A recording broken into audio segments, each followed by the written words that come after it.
Gandhinagar આરટીઓમાં AI ટેકનોલોજીથી driving test લેવાશે, જેમાં ટેસ્ટ ટ્રેકમાં એઆઈ કેમેરા લાવવામાં આવ્યા છે. ટેસ્ટના ડેટા ઓનલાઈન સારથી એપ્લિકેશનમાં અપડેટ થશે. ત્યારે 1 મહિનાના સમયગાળામાં એઆઈ પદ્ધતિથી ડ્રાઇવિંગ ટેસ્ટ શરૂ કરવામાં આવશે.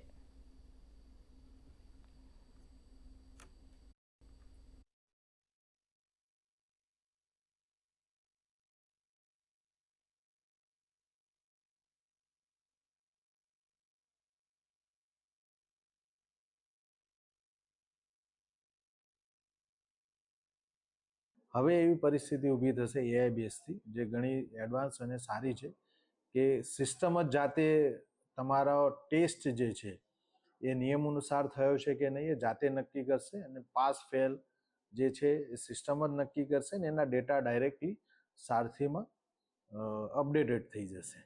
એટલે એના માટે સરસ વ્યવસ્થા થઈ છે. નીચે જે આપણું કંટ્રોલ ટાવર છે ત્યાં એપ્લિકન્ટને બેસવા માટે જગ્યા વ્યવસ્થા કરી છે.